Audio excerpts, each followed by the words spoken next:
Thank you for joining us once again. It is, thank God, it's Friday Merci edition of d'être the avec morning nous call. And currently pour ce holding in Morning Beijing, Call. China. Le This forum is the Chine-Afrique sur la China-Africa défense et Forum la on sécurité Defense se and tient Security. en ce moment We à started Beijing, in en Beijing Chine. on Tuesday, June La 26th. rencontre qui a démarré It is mardi, organized organisée by par the le Chinese ministère Ministry of chinois de la Defense, aims Défense, vise to à strengthen renforcer la military ties coopération with militaire Africa. avec It l'Afrique. also illustrates the Elle growing illustre aussi influence of China in l'influence Africa, croissante de including la Chine now sur le military continent. ties. According to the D'après Chinese les Ministry of autorités Defense, Chinese and chinoises, les African officiels chinois et diplomatic africains relations will devraient exchange in aborder à Beijing on Beijing des topics such thématiques as telles que la regional sécurité security régionale law, et la coopération Sino-African sino-africaine cooperation on security durant 15 for jours. 15 days. Barbara. Et pour rappel, l'armée chinoise serait la troisième plus puissante du monde, après les États-Unis et la Russie. Et depuis l'arrivée au pouvoir du président Xi Jinping, les ventes d'armes chinoises en Afrique auraient augmenté de 55%. Selon un rapport suédois, la Chine vend par exemple une version chinoise de l'AK-47, une arme qu'on retrouve en RDC, en Centrafrique et au Soudan du Sud. Joining us now from Washington, D.C. On fait le point avec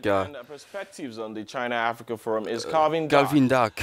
Il est analyste spécialiste des relations internationales depuis Washington, D.C.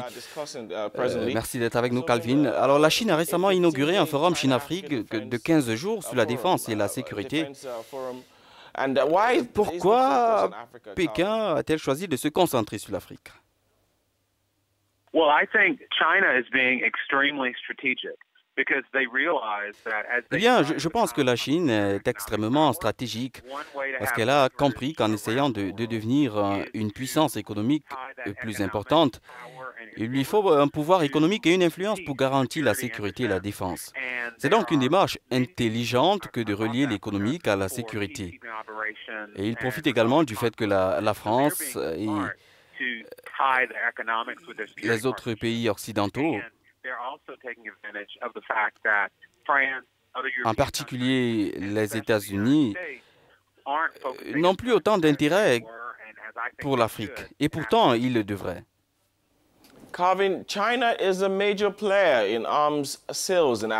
La Chine est un acteur majeur de la vente d'armes en Afrique.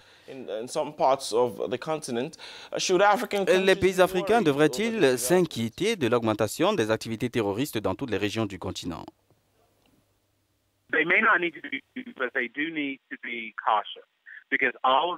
Ils n'ont pas besoin d'être inquiets, mais ils doivent être prudents car tout cela renforce le partenariat entre multinationales.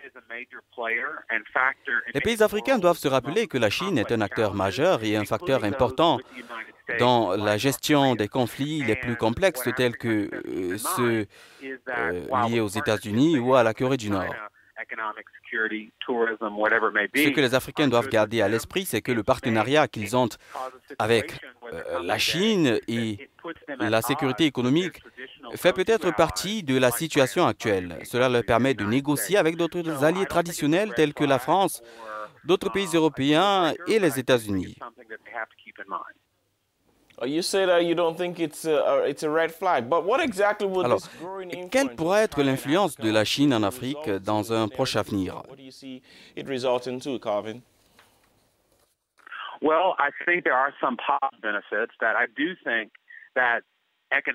Je pense qu'il y a des avancées, mais cela profitera à l'Afrique économiquement si elle s'assure de ne pas permettre à la Chine d'exploiter ses ressources naturelles sans construire les infrastructures et former les travailleurs locaux pour effectuer tous ces travaux. Je pense que cela peut être négatif dans le domaine de la démocratie et des droits de l'homme parce que les États-Unis et l'Europe mettent l'accent sur les droits de l'homme, la démocratie et la transparence dans leur partenariat. La Chine n'est pas un exemple de démocratie et de promotion des droits de l'homme. Ce partenariat pourrait affecter les éventuels auteurs de violations des droits de l'homme en Afrique, qui pourraient se réjouir de ce que la Chine ferme les yeux sur ses alliés à l'opposé de l'Europe.